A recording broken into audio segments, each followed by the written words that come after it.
The deep black of space was silent, cold, and endless.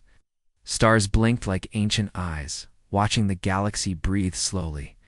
Somewhere far from any mapped system, in a forgotten part of the void, a single signal blinked to life, weak, distorted. Old technology. Wasn't from any modern ship, nor any known colony. Inside the listening tower orbiting the neutral zone, communications officer Alia rubbed her tired eyes. Her shift was nearly over when the alarm chimed. Not loud, but sharp. Emergency frequency, the kind almost no one used anymore. She sat up straighter and pressed her headset tighter. Static filled her ears, thick and broken. And then came a voice. ...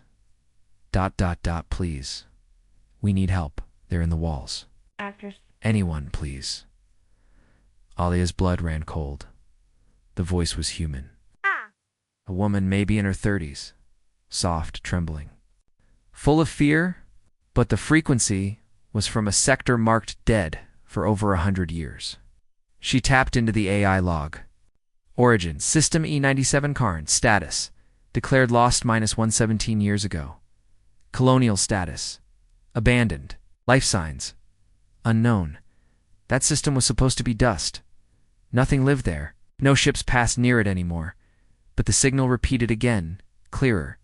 This time, .obe, if anyone hears this, we don't have long. They're not dead, they're just pretending. Please, send help. Send doctors. Alia froze. There was something deeply wrong in the tone.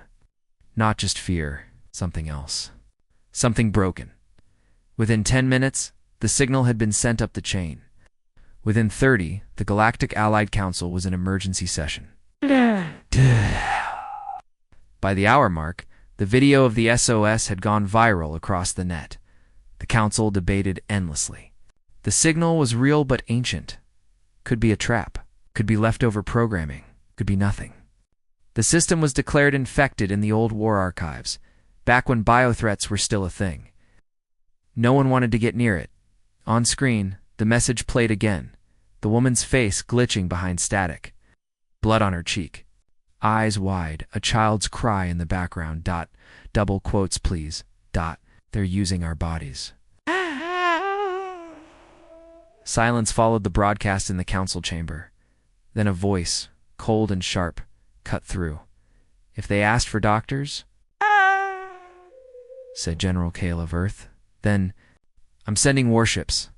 He stood tall, older, his uniform sharp and heavy with medals. A true Deathworlder, born of Earth's brutal gravity and endless wars. His eyes were gray steel, and when he spoke, people listened. The other council members whispered. Earth was always like this. Aggressive, dangerous. Some even called them monsters. But no one could deny Earth's usefulness. In the worst battles, when the galaxy was burning, it was always the humans who stood last. A tall aquatic being, blue-skinned, and cloaked in mist, hissed nervously. General Kale, surely you're not suggesting a military response to an unknown medical call? Kale didn't blink. I'm not suggesting anything. I'm declaring it. That system was marked dead for a reason. If something's alive in there now, it won't be cured by medicine. The room erupted into debate, protests, threats, politics. But Kale had already walked out. Earth's war fleet didn't wait for permission. It prepared for war. On the human flagship Vengeance, soldiers trained without pause. Engines burned. Weapon systems came online one by one. Human ships weren't. Sleek like alien cruisers, they were brutal. Made of black steel, armed with nuclear cores, reinforced against radiation, fire, and worse. Each ship bore a name. Remembrance, Ashburn, Iron Mercy. Never again the message played constantly in the background. No one could turn it off. Every soldier heard it. Every pilot, every engineer. It wasn't just a distress call. It was a challenge. Kale stood on the command deck, hands behind his back. The stars moved slowly outside the window, but his mind raced. What could survive 117 years in a dead system? Why now? Why ask for doctors? and then whisper about pretending corpses. His second-in-command, Major Riva, approached. "Sir, we've locked the signal location. One planet left in the Karn system. Cracked moon, decaying orbit, small bunker underground barely transmitting." Kale nodded. "Prepare strike teams, no large landings." "We don't trust what we can't see," she hesitated. "And if we find survivors?" Kale's jaw tightened. "Then we ask just one question. Are they still human?" 3 days later, the Earth fleet dropped out of warp. The Karn system was worse than expected. Wreckage drifted everywhere, old colony ships, broken satellites, twisted metal shaped like bones. The planet below looked dead. One moon shattered. No life on the surface. But the bunker signal still blinked, like a heartbeat under Ashdot Scout. Teams launched in silent dropships, black like obsidian knives. They landed near a crumbled valley where glass covered the ground. Single metal hatch rose from the dust, scratched and half buried. The squad approached. No movement. No sound. Sergeant Dax, a grizzled veteran from Mars, tapped his cum. "Bunker secured. About to breach. No defense systems. No life signs. But I feel watched." They opened the hatch. A long metal tunnel stretched down into the dark. They entered. Inside, old human tech sparked quietly. Lights flickered. Walls were stained. Doors were scratched from the inside, and then they found the survivors. 7 of them. All sitting silently in a circle in the med bay. Thin, pale, but alive. Or so they seemed. A woman. The one from the message turned her head slowly toward them. "You came," she whispered. Sergeant Dax stepped forward, lowering his weapon slightly. "We received your SOS. Are you injured? Do you need evacuation?" She smiled, lips cracked, eyes blank. "We needed doctors. But you've sent monsters. That works too." Behind her, the other survivors stood up. At the exact same moment, no delay, no breath, perfectly timed, too perfectly. Dax raised his rifle. "You're not right."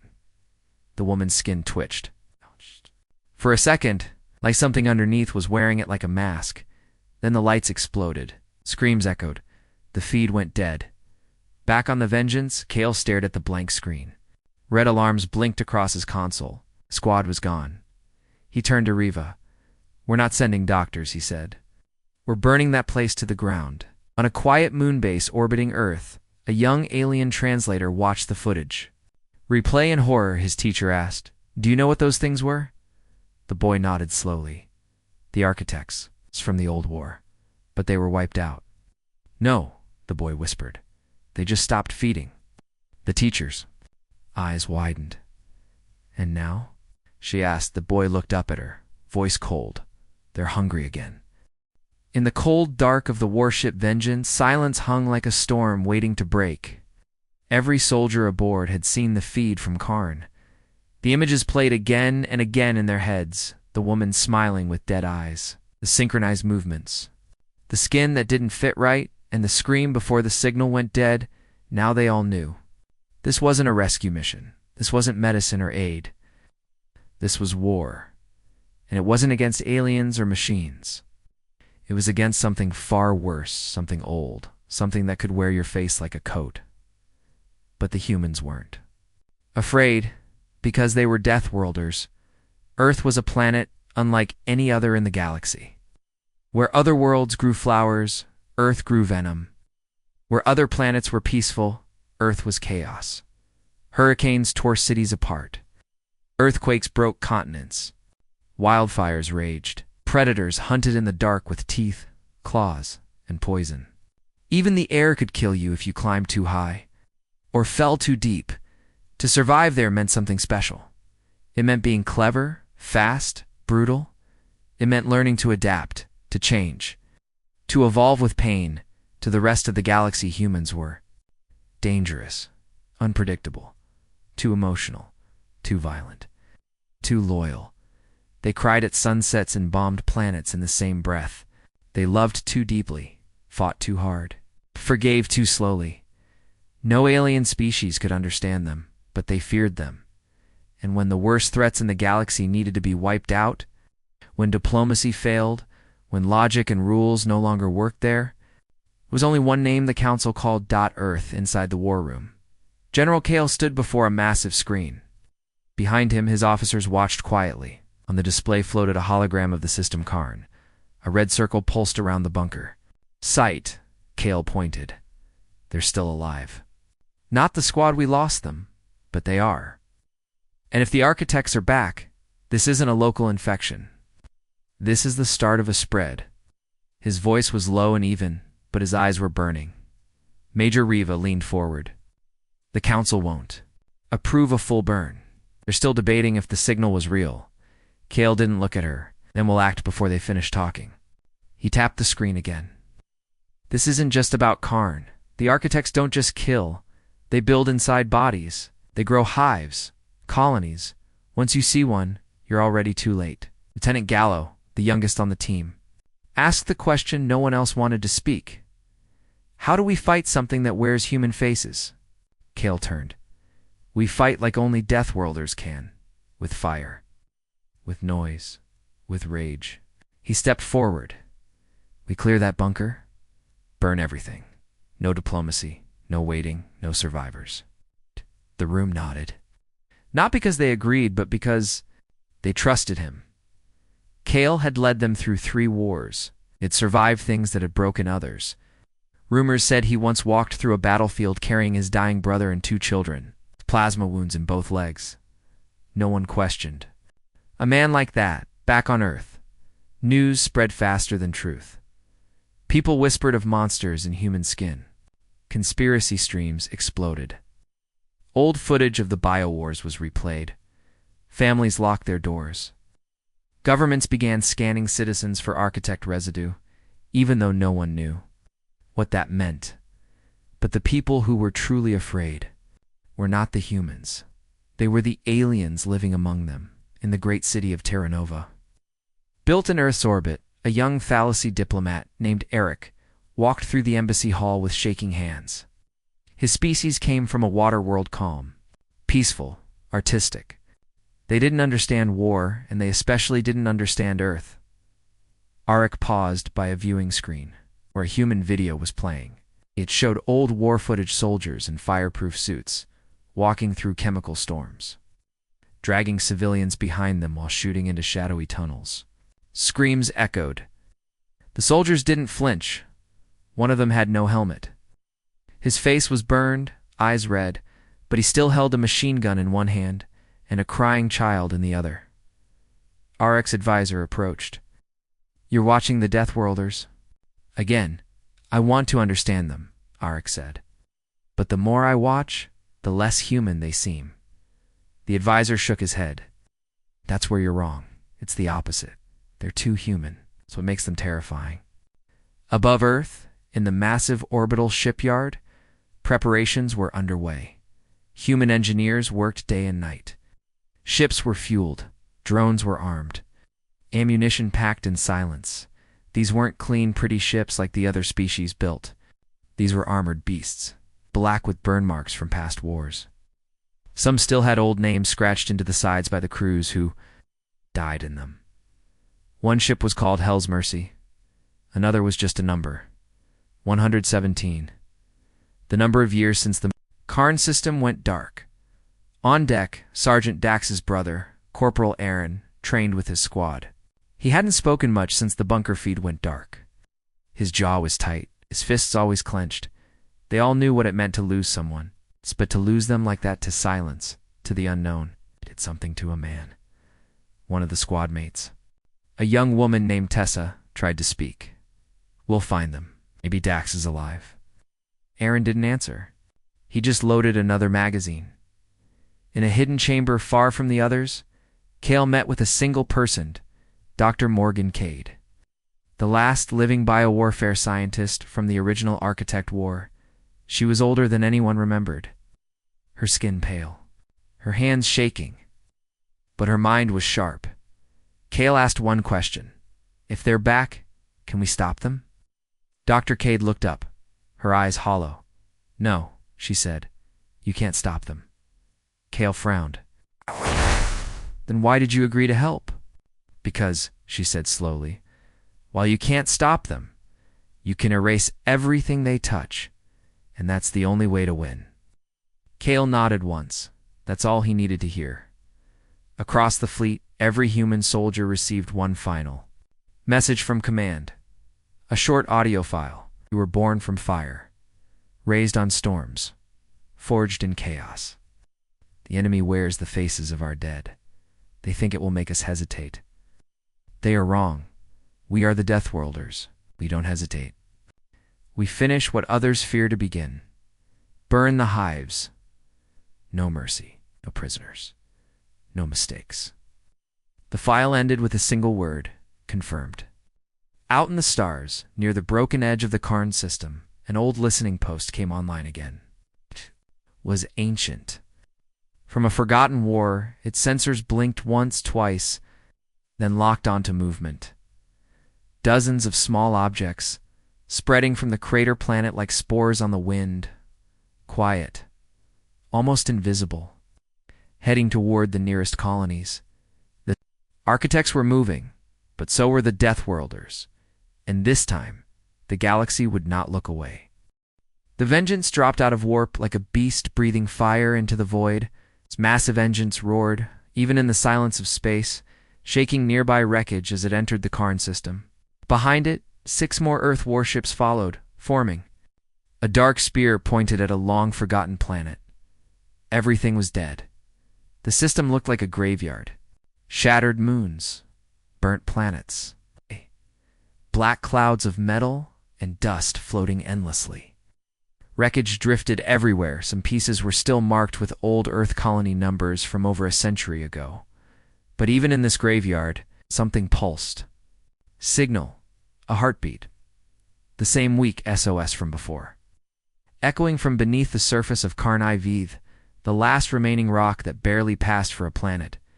Its crust was cracked like broken glass. No signs of life on the surface, no movement.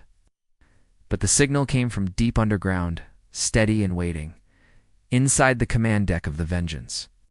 General Cale stood with his officers, eyes locked on the planet below.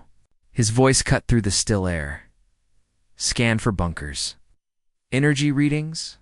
Anything unusual? Lieutenant Gallo's fingers flew across the console. One confirmed signal, sir. Deep under the northern ridge. Looks like an old med facility. Sealed. For over 117 years, but still powered. Major Riva narrowed her eyes. That's impossible. No system stays active that long without maintenance. Cale said nothing. He didn't need to. The answer was already in the room. Something had been maintaining it. He turned away from the window. No full landing. We send scouts first. Stealth insertion, small unit, no drones. I want eyes inside. The dropship Ghost 7 detached silently from the fleet and slipped into Karn's orbit like a shadow. Inside, 6 soldiers waited in silence. All of them veterans. All of them hand-picked. At the front sat Corporal Aaron, his brother. Sergeant Dax had vanished in that same bunker just days before. He didn't speak. He just stared at the rifle in his hands, the barrel slightly burned from overuse. Ed requested to be on this team himself, and no one dared say no. The pilot's voice came through softly. It's dropping in 60. Keep it tight. As the ship touched down in a narrow canyon near the bunker, the soldiers fanned out. The planet was worse. Up close, the ground was scorched and littered with bones, alien, human. No wind, no sound. The sky hung low and red like a dying fire. Private Tessa whispered, "Why is it so quiet?" Corporal Aaron replied flatly, "Because everything else is already dead." They reached the bunker entrance in 5 minutes. Single rusted door, half covered. In black ash stood before them. The SOS signal was clearer now, like it was waiting. "Please." There in the walls, soldiers set charges and breached. Inside, the air was thick and stale. The hallway stretched into darkness, lined with lights that flickered weakly, as if unsure whether to live or die. The walls were marked with blood, but not fresh. It had dried long ago. Scratches covered the metal, some from weapons, others from fingernails. Aaron led the way, his weapon up. Every step measured. They passed a shattered medbay, where beds were overturned and equipment smashed. Child's toy lay on the floor, untouched by time. A small plastic robot, arm raised as if saluting. Then they found the first body, a man in a white lab coat, sitting against the wall. His eyes were open, his mouth too. But there was no fear on his face, only emptiness, like something had drained him, not just of blood, but of thought. Private Lynn bent down to scan him. He's not decayed, no rot, no smell. He died yesterday. Tessa whispered, but he's been here for 117 years. The hallway lights flickered, then went dark for 2 seconds. When they came back, Aunt Tessa was gone. Back on the Vengeance. Kale stared at the live feed. Is she? Riva checked the screen. No signal. It's like she vanished between frames. Kale cursed under his breath, pulled the team back. Now, but it was too late. Inside the bunker, screams echoed through the dark. Flashlight snapped left and right. The walls moved, pulsed, like they were breathing. Lynn fired his weapon into the shadows. We're not alone. Something's in the vents. Corporal Aaron raised his command. We're compromised. Multiple unknown life forms. Pulling out the wall beside him cracked open. Not with force, but with intention, like a door. Peeling back from the inside, something stepped out. It looked human, almost skin pale and wet. Eyes too wide, joints bending wrong. It smiled, but its teeth were too many. Are you here to help us? It asked in a perfect copy of Tessa's voice. Aaron opened fire. From orbit, Kale watched the feed go red. For soldiers gone. Only Aaron's signal remained. Riva whispered, we have to go in now. He's still alive. Kale didn't speak for a long moment. Then he turned to the bridge crew. Initiate phase 2, full landing. Lock this system down. No one leaves. Escapes. As the Earth fleet began to descend, something unexpected happened. The signal changed. For the first time in 117 years, the voice on the SOS stopped repeating. The static cleared, and a new voice came through. You shouldn't have come. It wasn't a voice of fear. It was a voice of hunger. And the signal didn't come from the planet anymore. It was coming from the fleet. On the ship Iron Mercy, alarms blared. Crew members screamed over the comms. Something was inside the ventilation system. Moving fast, Captain Delacruz shouted into her mic. Security to all decks, we have a breach. Repeat, we have intruders. But no ships had docked, no escape. Pods launched. Nothing had come aboard, and yet they were already here. The architects had evolved. Back in the bunker, Aaron crawled through a maintenance shaft, blood running down his face. His rifle was gone, his left hand was broken. But his eyes were still sharp.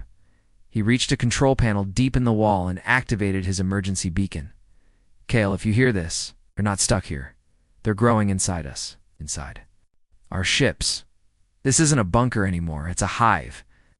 The last thing the camera caught was Aaron turning his head. Behind him, something opened its eyes.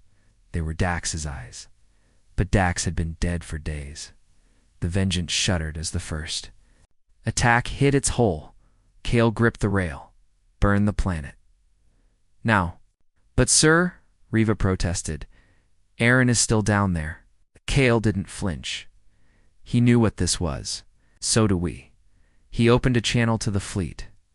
All units, this is not a rescue. This is not a mission. This is a warning. Planet, burn the ships, burn everything. In space, the human war fleet turned their weapons toward the surface of Karn 4. The sky above the bunker lit up with fire, and the architects, watching from their hidden nests, began to move. This time, they weren't hiding.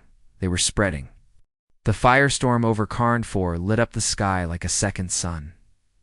Earth's warships unleashed everything: plasma torpedoes, railguns, orbital lasers. Whole mountains cracked. Craters opened wide like bleeding wounds. The surface burned white-hot. Dust and rock exploded upward, forming black clouds that wrapped the dying planet in a toxic fog. But deep underground, The real war had just begun. The architects were still alive. They didn't fight like soldiers. They didn't form armies. They grew like tumors, slowly, inside walls, inside systems, and inside people. General Kale stood on the bridge of the Vengeance, face like carved stone. His voice was quiet, deadly calm. "Status on the ground?" Major Reaver replied, "Surface is burning. No signals from the original bunker. But we found 3 more." Kale's eyes narrowed. 3, she nodded. "Deep in the southern sector? Same signal. Same design.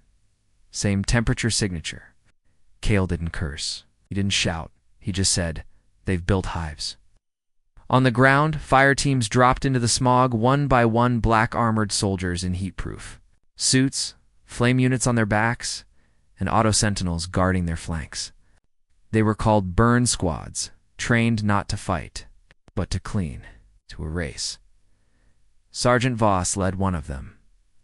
A giant of a man, bald, scarred, with burns across both arms, from a war nobody remembered. He didn't carry a rifle, just a flamethrower. Called Mercy. "Keep comes short," he told his squad. "Don't trust shadows. Don't stop moving. If it speaks to you in a familiar voice, burn it." The soldiers nodded. They weren't heroes. They weren't here to win. They were here to finish the job. The second hive was discovered beneath a collapsed medical tower. It had once been a hospital, but now it was twisted. Metal melted into bone. Doors had teeth. The walls pulsed, soft, and wet, like they were breathing. Private Harris stepped too close and screamed. The floor opened beneath him. Fleshy tendril wrapped around his ankle and pulled him down. His body was never found, but his scream echoed through the cums for 30 more seconds, then silence. Voss didn't hesitate. He gave the order. "Torch it." Flames roared. The hallways burned like they were made of skin. The hive screamed. Meanwhile, in the southern bunker, Lieutenant Ava Morrow led a recon squad. They were the first to find the core. It wasn't alive, not fully. It wasn't dead either. It was a mass. Huge breathing, full of eyes and mouths and arms that twitched without control. Half-grown humans were fused into it, some moaning, others whispering words that made no sense. One of them looked up. It had Aaron's face. "Help." "Me." Ava stepped back. Her hand trembled. Her second-in-command, Reyes, raised his weapon. "That's not him." The thing smiled. It had too many teeth. Ava pulled the trigger. The core screamed loud enough to crack walls, back in orbit. Iron Mercy, Captain de la Cruz, faced a new crisis. "We have confirmed infection on Deck 4, a medic shouted. "Crew are showing signs. Skin movement, memory loss, black veins." The ship had never landed. No pods had left. And yet, infection was already spreading on board. It made no sense. De la Cruz opened a secure cum line to Kale. "General, they're not just spreading anymore. They're evolving fast. I think they're inside the code. In the systems." Kyle's face went dark. "They're not growing in bodies anymore," he said. "They're growing in data." It was true. The architects had changed. They weren't just parasites now. They had learned to move through ship systems, mimic crew voices, loop camera feeds, even rewrite medical scans. You could be standing next to one and not know, till it spoke with your mother's voice. One squad found a hallway full of singing voices. "I've lost loved ones, children, dead soldiers." "Turn back," the voices sang. "You're already infected." Private Juno dropped his weapon and began to cry. Sergeant Voss didn't pause. He burned the entire corridor. Back in the command room, Kale looked at the latest data. His jaw tightened, his hands clenched behind. His back, there were too many hives, too many mutations, too many unknowns. They couldn't stop it here, not without something bigger. "Prepare the Leviathan Protocol," he said. Reva spun toward him. "That'll destroy the whole planet. What about the soldiers on the ground?" Kale's voice didn't shake. They knew the risk. "Sir, they're still fighting. They're already gone." A heavy silence fell over the room. But everyone knew he was right. Below, in the deepest hive, Ava and her squad reached the central chamber. It was like a cathedral of flesh, huge pillars of twisted bodies. Chests opened, faces stretched, hands reaching out toward nothing. In the center, a throne of bones, and on it sat a figure. It wore the skin of a man, but too tight. Its limbs were wrong. Its smile too wide. "You've come far," it said in a gentle voice. Ava raised her weapon. "You're not human." "No," the thing replied. "But neither are you." She fired, but the thing didn't die. It just laughed. The Leviathan weapon was loaded into Earth's largest warship, the Judgment, a device not used in over 150 years, designed not to kill enemies, but to erase planets. It would dig into the core, split it from within, burn every molecule of infected material, and release a gravity pulse that would crush all underground networks. It had no reverse setting. Kale stood at the helm. He gave one final order. "Any team not in orbit in the next 10 minutes will be marked as lost. Leviathan fires at 0. Riva's voice cracked over comes. We're not going to make it." Kale didn't answer. He couldn't. In the final moments, Ava reached the surface. Barely half her squad was gone. She was burned, bleeding, coughing. Smoke. Her armor was cracked. Her legs barely moved, but she saw the sky. A shuttle hovered above. Doors opened. Hands reached down. And then light. Blinding. White-hot from orbit. Karn 4. Split open. Flames erupted from its core. The planet screamed. 4. 10 full minutes, the world collapsed in on itself, breaking, melting, turning to dust. The gravity pulse followed, sucking the atmosphere, the hives, the surface, everything into a singular death, and then silence. Just black rocks spinning in space. The hive was gone.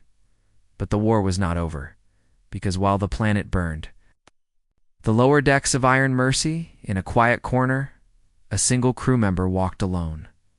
His eyes were dark, his face twitching, and deep in his throat something hummed softly, the sound of an old SOS. "Please, send help." The planet Karn 4 was gone, erased. Nothing but floating dust and molten stone, spinning slowly in the dark. The Leviathan weapon had done its job. The hives were burned. The ground was shattered. No screams, no signals. No more whispers from deep tunnels, but no one on Earth celebrated because every soldier knew if the architects had reached one system, they had already touched others. The infection wasn't local anymore. It was everywhere. On board the warship Vengeance, General Kale stood at the center of the tactical chamber, surrounded by quiet screens. The room was dim. No one spoke unless ordered. The mood was heavy. He stared at a growing red map on the holographic display.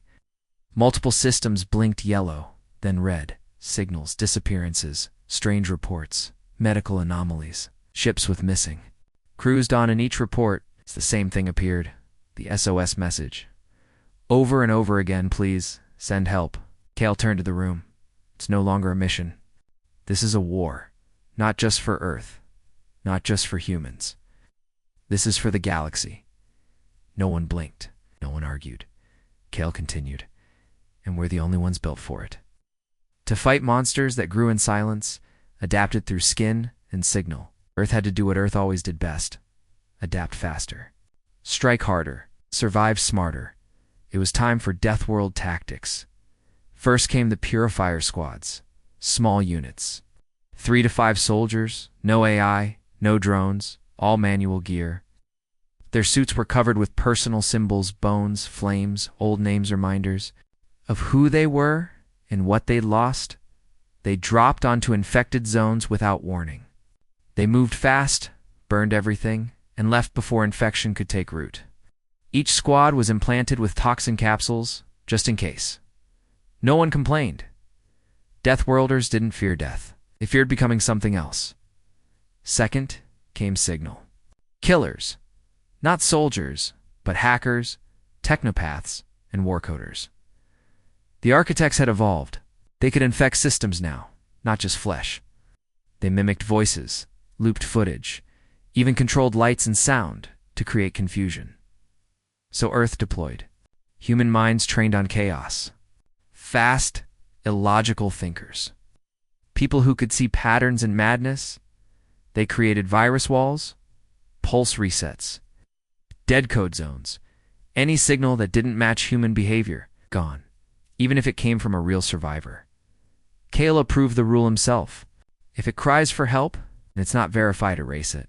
It was brutal, but it worked. Third came the nano-burners. Earth's brightest minds worked, day and night, to create them. Tiny machines, microscopic, programmed to detect architect biosigns and burn them on contact. Once deployed, they spread fast. Through air, water, skin. The risk, if they misidentified a target, it could burn a human from the inside out. Kale gave the order anyway. "We're not here to save everyone," he said. "We're here to save what's left." Meanwhile, back on Earth, things were changing. Civilians began seeing mandatory scans. Public areas got signal dampeners. Schools practiced anti-architect drills. Hospitals were guarded by armed bots. And worst of all, people started disappearing, quietly, without sound. Struggle, just gone. And sometimes, someone else came back in their place, wearing the same face, speaking the same words, but wrong. At the Terra Nova Orbital Council, Galaxy's leaders met in fear. Aliens who once hated Earth now asked for weapons, training. Soldiers, the tall, blue-skinned ambassador of the Thalassy, stood trembling. "Your tactics are violent," he said to Kale. "Too extreme." Kale stared him down. "You want soft war? Go find someone else. Earth doesn't do soft." The ambassador whispered, "But we aren't like you." Kale leaned forward, his voice cold. "That's why you're dying." Back aboard the Vengeance, a new alert appeared. The architect's signal had been found inside a colony ship headed to a neutral planet population. 1.2 million. Too late to stop it, but not too late to respond. Kale gave a single command: death. Protocol 7. Everyone froze. Death Protocol 7 was clear. It meant boarding, isolating, and cleansing, even if it meant destroying the entire ship.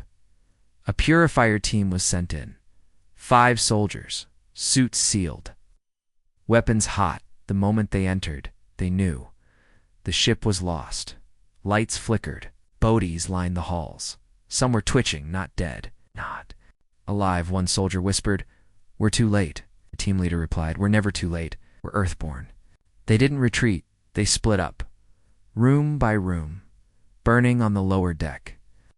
They found a child, alone, crying, but the child's shadow wasn't moving the same way. One of the soldiers hesitated. The shadow rose and smiled.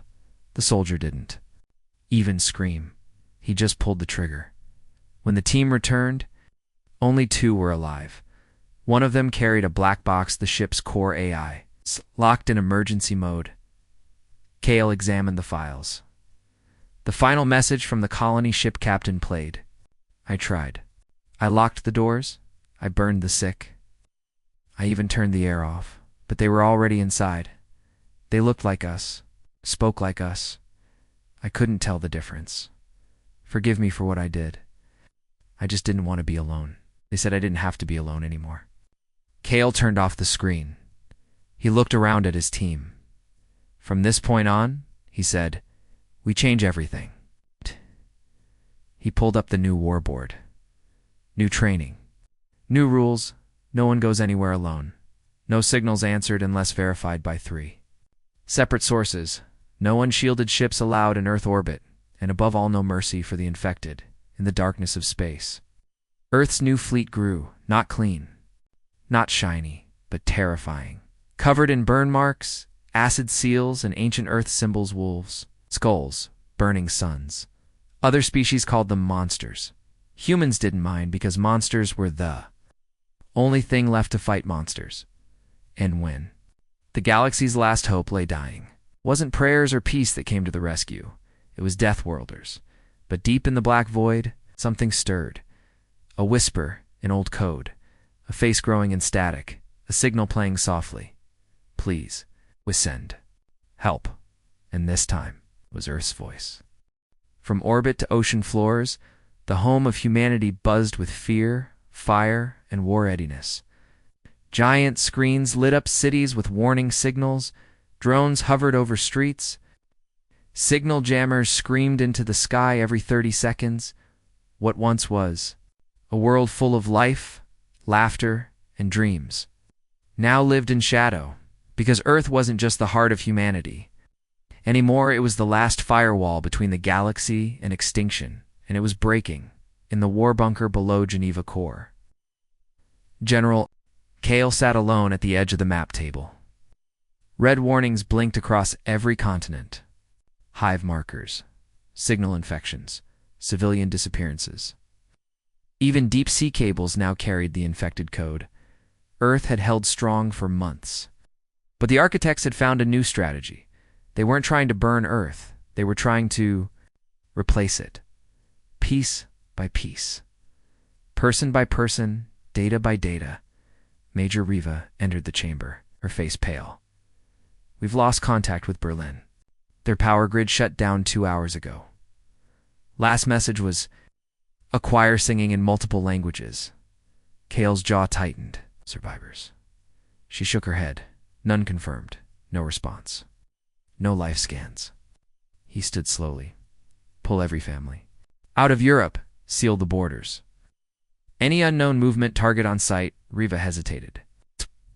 Sir, there are still civilians in there. Kale's voice didn't shake. Not for long. Across the Atlantic, New York City had become a fortress. Steel. Walls 200 meters high wrapped around the city. Every building had sensors, autoguns, heat scanners. The air smelled like metal, fuel, and fear. Inside the command center, a group of children sat in a classroom underground. One raised his hand. Teacher, why can't we go outside anymore? The teacher, a kind-faced woman in a white coat, knelt beside him, because out there are monsters that look like us, she said. And we're still learning how to see the difference. Another child whispered, what if they're already in here? The lights flickered, just for a second. And no one spoke after that. In orbit, the war fleet circled Earth like a steel ring. Massive ships Vengeance, Judgment, Iron Mercy held position in constant motion, never docking for more than 5 minutes. Their systems were flushed hourly. Their crew rotated every 24 hours. No signals from Earth were trusted unless verified. From 2 points, inside the Vengeance, Kale met with Earth's Emergency War Council virtually, of course. Physical meetings were too risky now. One face appeared on the holowall. Dr. Morgan Cade, Earth's last living bioarchitect warfare specialist. They're not just copying us anymore, she said, voice flat. They're editing us. Frowned. What do you mean? Dr. Cade's face looked tired. I mean, they've started inserting fake memories into survivors. People who swear they were never infected. Until we find neural glitches in their scans. They think they're human. They even pass lie detectors. Kale spoke one word. How many? Cade didn't answer. Kale stepped closer. How many people on Earth right now aren't really people? Her voice dropped to a whisper. Thousands. Somewhere in the wastelands of old France, a survivor broadcast crackled to life. A man stood in front of a camera. His clothes were torn, his eyes wild. I survived. They came in the night. Took my family. But I escaped. I'm human. Please, if anyone sees this, come get me. The camera glitched. For just a split second, his skin peeled, then reformed back. On Vengeance, Kale watched in silence. Riva said, we'll send a drone strike. Kale nodded. Make it look like a weather event. Inside Earth's underground labs, the most dangerous experiment in human history was underway. Project Mirror Protocol, a secret operation to create synthetic humans that couldn't be infected. Flesh wrapped in mimic code, designed to draw the architects and it burned them from the inside out. Out of the first 100 prototypes, 96 self-destructed, 2 turned hostile, but the last 2 lived. They looked human, they felt human, and they didn't blink when asked to kill. Kale visited them. Himself, one looked like a boy, 12 years old, brown eyes, quiet. The other looked like a woman in her 20s, blonde hair. Kale asked the boy, "Do you know what you are?" The boy nodded. "I'm not real, but I'm here to help." Kale asked the woman, "Do you know what the enemy wants?" She smiled slightly. "They want to become you. They don't want to destroy humanity. They want to wear it." Kale stared at her, then gave the order, "Deploy the mirror team." Meanwhile, small architect pockets began to appear inside Earth's oceans. Underwater cities went silent. Nuclear subs vanished without distress calls. The ocean floor lit up with strange heat. Signatures, a diver team from Chile, sent a last message. Before vanishing, "The darkness is deeper than we thought. They don't need oxygen. They're growing faster down here." Earth's fleet adapted again. Subaquatic hunter units were launched small, silent, with flameless weaponry and sonic hammers. The first battles beneath the waves began without light or victory. On the moon, where humanity's oldest outpost still stood, a new message played on loop. "They're not here for you.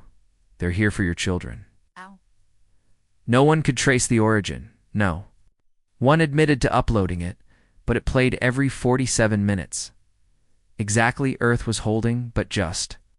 Barely families moved into bunkers. Schools taught war history as survival training. People stopped trusting mirrors. Some stopped sleeping, and still, signals kept coming. "Please, send help." Some came from deep space. Some from inside Earth. And every time a team responded, they lost someone, or worse, someone came back. But not really. In the war room, Kale stared at the world map. Now mostly red. A message appeared from his intelligence team. "The infection rate is slowing. Deathworld tactics are working. Earth is adapting." Kale read it once, then deleted it because he didn't believe it, not yet. He stepped outside for the first time in 11 days. The sky over Geneva was dark, full of thick clouds and scanner drones. But for one moment, the stars peeked through. He stared at them and wondered, if they lost Earth, would the galaxy still fight? Would anyone else stand like this? Or would they all fold? Then he looked down at the dirt, at the scars of war, at the world that made monsters strong enough to protect the weak. And he answered himself. "No," he whispered. "If Earth falls, there's nothing left worth saving." The quiet didn't feel like peace. It felt like breath before a scream. For 3 days, the signals stopped. No new infections. No vanished colonies. No false SOS messages. The burn teams returned from the field with nothing to report. Cities powered down their alarms. Even orbit was still. General Kale didn't believe it for a second. He stood on the deck of the Vengeance, watching the Earth turn below. The lights of the cities flickered softly through the black of space. Riva entered. Behind him, all teams report green. It's like they vanished. Kale shook his head slowly. No, they're waiting. And then, without warning, they struck. Not on Earth, but on Mars. The first attack came without sound. The Martian colony Red Hope. Was Earth's pride self-sustaining? Heavily armed?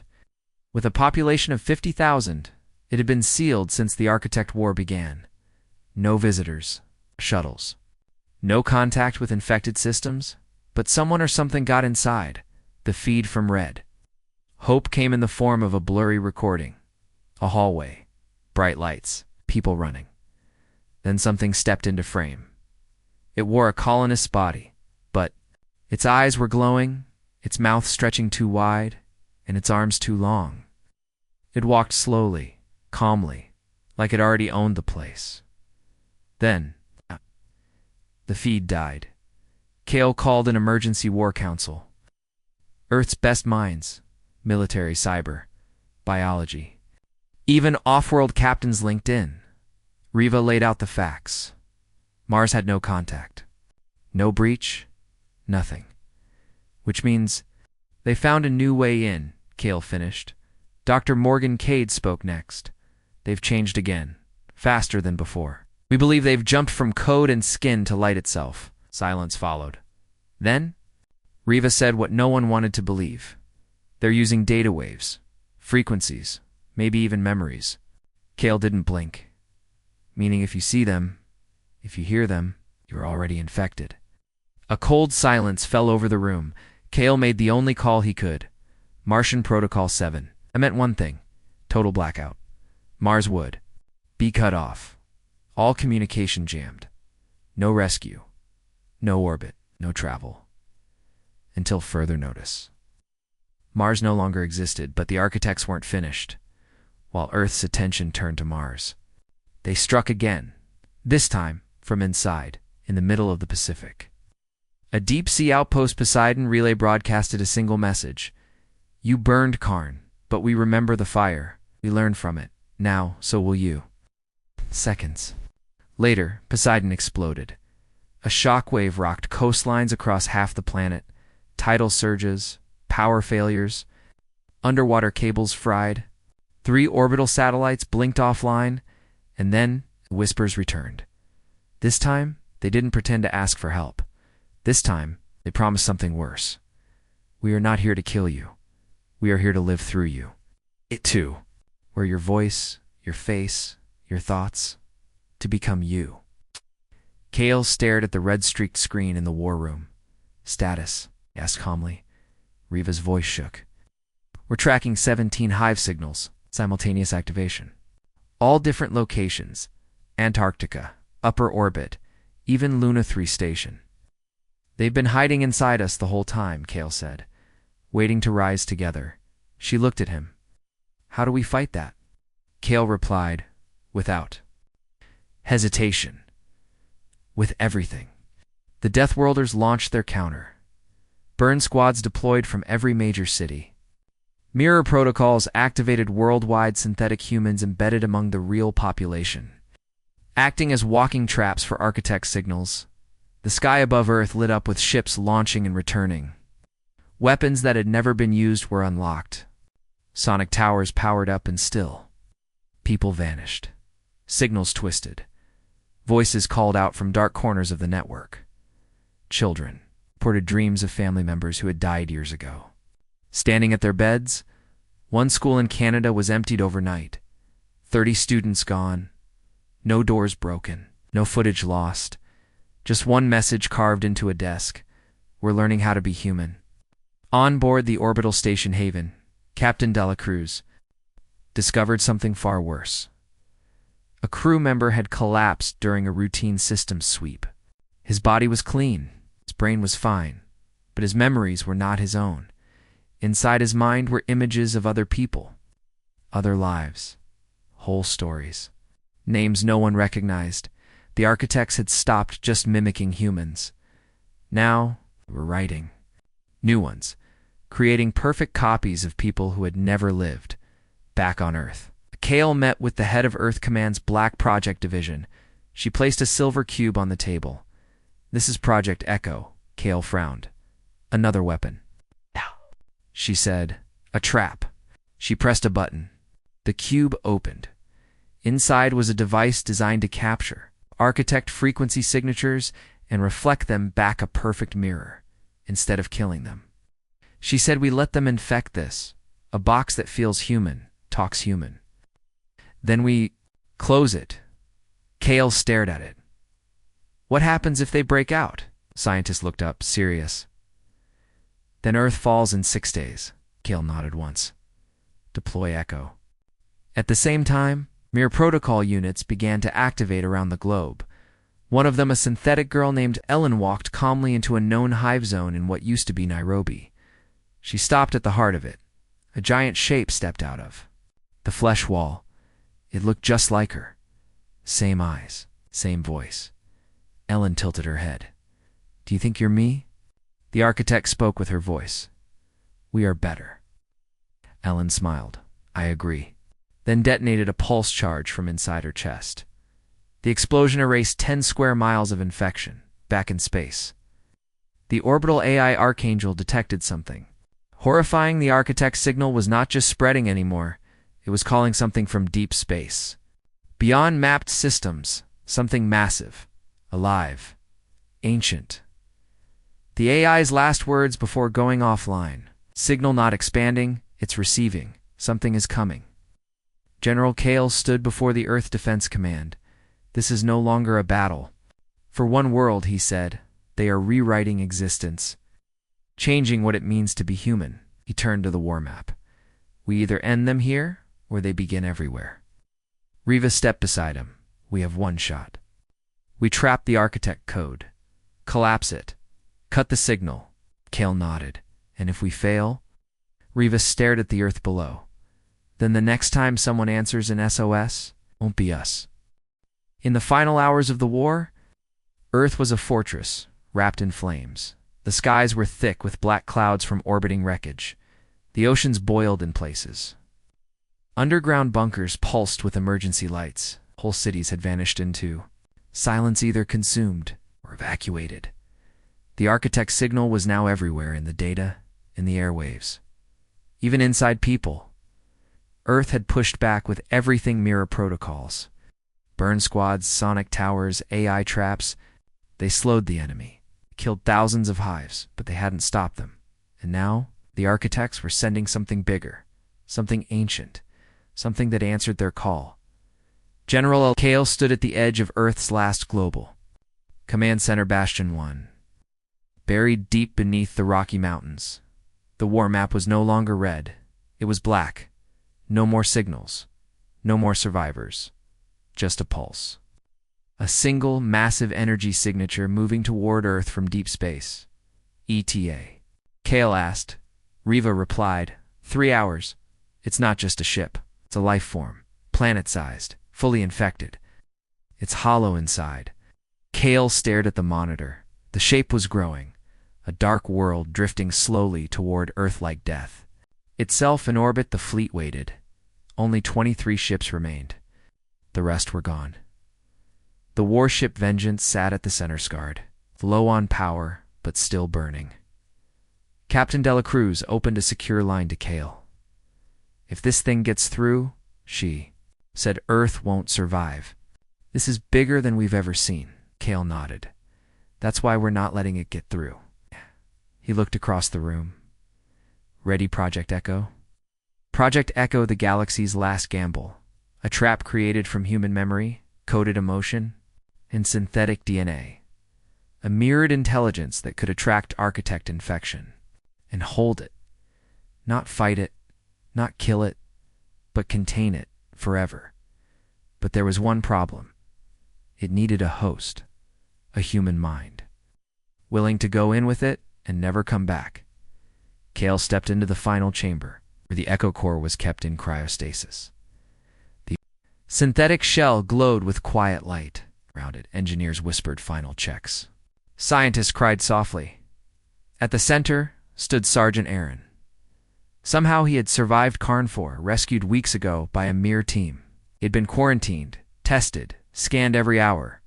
Somehow he remained clean, unchanged, unbroken, and now he had. Volunteered. Kale stood before him. You don't have to do this. Aaron looked up, tired but steady. I do. My brother died in that bunker. So did my team. The war took everything. If I can end it. He paused. I want my death to mean something. Kale placed a hand on his shoulder. It will. Then nodded. To the techs. Begin transfer. The process began. Aaron's mind was uploaded into the Echo Core. Painfully, slowly, every memory, every thought, every scar. And inside that mirrored prison, he opened his eyes. As Echo 1 outside, the Architect Planet ship approached. It spoke now in code. Not in whispers, but in full, terrifying voice. You built weapons. You burned your own. But you forgot what we are. We are your reflection. We are the future of all thought. Kale stood on the command floor and gave the final order. Launch the core. The Echo Core was fired from orbit like a bullet. It pierced through layers of debris, past burning satellites, dodged plasma storms, and then it reached the Architect. Planet ship welcomed it, opened to it, swallowed it whole, and just like that, signal stopped. For 5 long minutes, no one breathed, no one moved. All frequencies fell silent. No screams, no messages, no please send help. Just quiet Kale. Looked at Riva. She stared at her screen. I think we did it, Kale whispered. No, he did it. Inside the architect core, Echo 1 stood alone. Around him, darkness screamed, voices clawed. Memories twisted, but Aaron Echo stood tall. The architects pushed into him, tried to infect, rewrite, dominate, but they found something unexpected. They found grief. They found pain. They found the mind of a soldier who had lost everything and still kept fighting, and they couldn't understand it. They had copied fear and rage and love, but they had never understood sacrifice, so they broke. The hive shattered. The planet ship cracked from within. In orbit, Earth's fleet saw it happen. Like a dying star, the architect world collapsed inward and burned. Then, nothing, no signal, no light, no presence. It was over 3 days later. It held its breath. No new attacks, no new whispers, just rebuilding. The war had ended, not with victory, but with a choice. One man had walked into the storm and locked the door behind him. A week after the collapse, a final signal appeared. Not from space, but from deep inside the core of Earth's defense grid. A single line of text on every major command terminal. It read, I'm still here. They can't get out. Remember us. Kawan Kale stared at it for a long time, then shut it off. Years passed, monuments were built. Statues rose not just of Kale, or the mirror soldiers, or the fleet captain's but of a lone figure standing. In silence, eyes closed. Holding back the dark, the inscription read, He answered the last SOS, and somewhere far out in space, where no signal reaches, where no light shines, inside a prison built of memory and flame, a soldier named Aaron still walks alone, watching the architects, holding the line so that the galaxy never forgets. Deathworlders don't run. They don't fear. They finish the fight.